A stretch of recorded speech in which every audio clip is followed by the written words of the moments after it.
What's going on, guys? DankHero here. So I wanted to bring you a video talking about Fusion Destiny.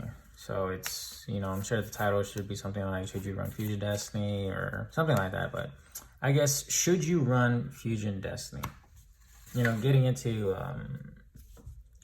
it, let's talk about it. So in hand, it's an extender, right? So Stratos, Ash, Shadow Mist, Pitch, Ash.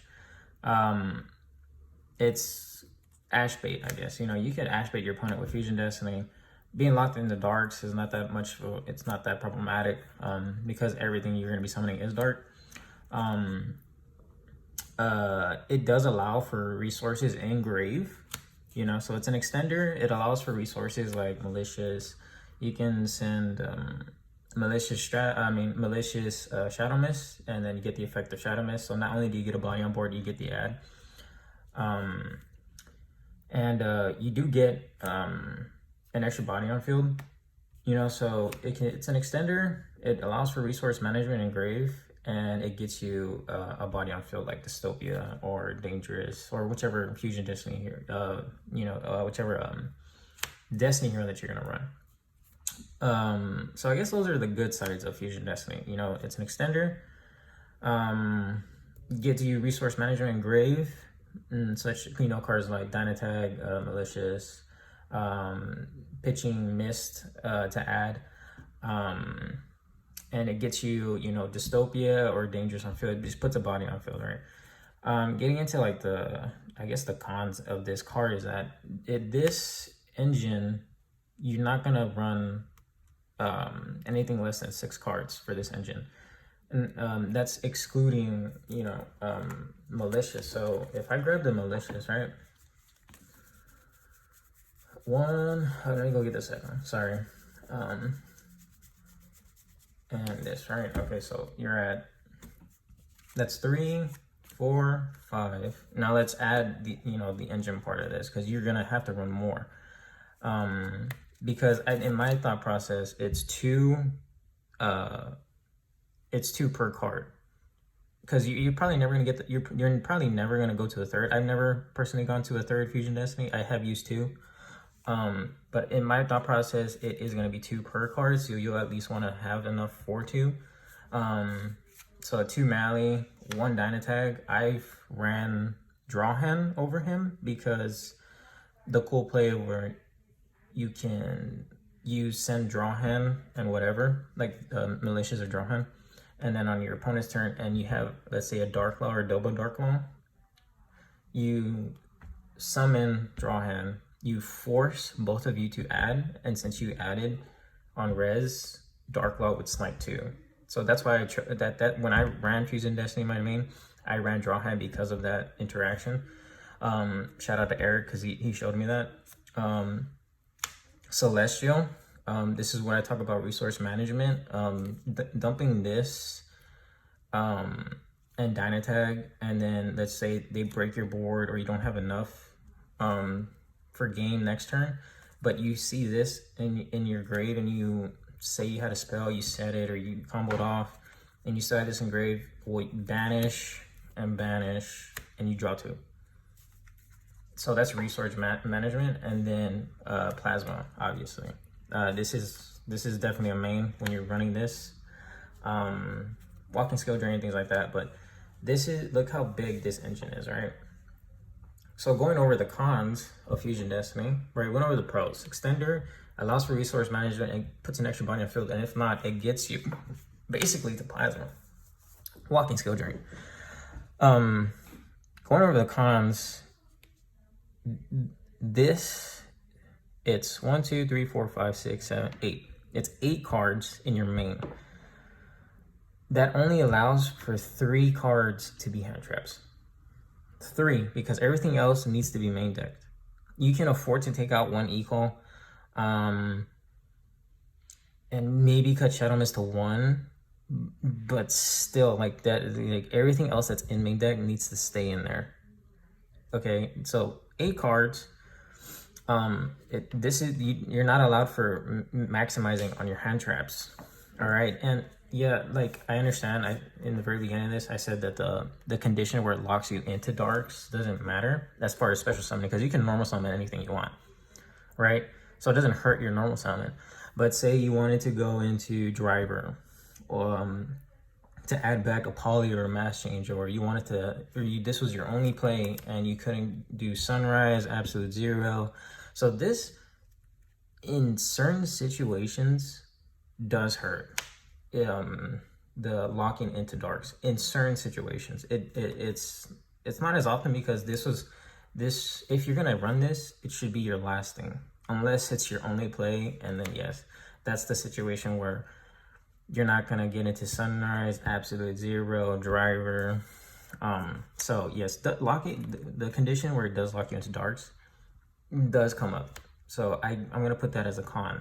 So no hand traps, because look at this, big engine, locks into darks. And then the monster that you summon, which is gonna be Dystopia or Dangerous. I don't wanna shuffle into my stuff. I should have been prepared for this video, guys, I'm sorry. But Dangerous and Dystopia, right? So that monster comes on board on your turn, and then during your opponent's end phase, it will get destroyed. So that's also another con. You're losing the body that is on field. So I mean, it's, to me, when I was running this, it's a great card. I'm not like other people where it says, this is terrible. I've seen other players say it's terrible, don't run it. I think I've seen all the top decks that I Googled, they have Fusion Destiny. But I think now in today's format, the decks are you'll need to optimize your hand traps in order to stun the deck or get over certain cards. And right now, in my opinion, which I know my friend Eric is gonna get super mad at me for saying this, I just think right now, in my opinion, I'm gonna opt out to have hand traps over this engine. So in my opinion, I'm not running this right now. I've had more success winning against my opponent hand trapping them in their first turn than having this in my main. That's my opinion. Now, my friend Eric, he's insane, so shout out to him again. But those are the pros, those are the cons. In my opinion, you shouldn't run Fusion Destiny, because it gives you more variety of hand traps that you can run in your main that can stop your opponent on their first turn. Now, cool thing that I figured out with my side deck, and what I'm gonna play test at my next locals, is I figured out a way to have my side deck configure with this engine. So 8 cards, right? We have a 15 card side. Right now it's just Drytron, Invoked, Invoked Dogmatica, and Prank Kids. That's not a lot of, and Dinos, but Lancia can stop Invoked and Dinos. Ghost Bell, there's not a lot of hand traps that you need right now to stop the meta. So I've configured my side deck in a way to have this in there with those hand traps. So I'm gonna play test the hand traps in the main starting off, and then whether if I win or lose, if I go first, this is gonna get sided in me going first in game 2 or in game 3. And yeah, I'm gonna play test that out at my next locals. But yeah, to me, in my opinion, guys, man, you shouldn't run Fusion Destiny. It's just, to me, the hand traps are more important. Like I said, I'm not knocking the card. It's a great card. It's just the hand traps I have found in playtesting against my friends at in Team Fifth Hope and at locals, that not having this is a little bit better to combat the meta, to fit hand traps. So that's my opinion. I understand everybody else is gonna have a different opinion, but to me, hero players should opt out, not opt out, but play test this. Maybe there's a way that y'all can fit more hand traps, or cut something else in main to fit this and more hand traps or something. But in my opinion, this is too much in the main and not enough hand traps, not enough nodes, because like I said, hero players, we don't have a generic no. And I understand people are gonna say contrast, that's too much of a cost. And at that point, if you got rocked, I mean, it's game for you, you know, because we until we get that quick play spell, the crossout decimator, oh my god, what's it called?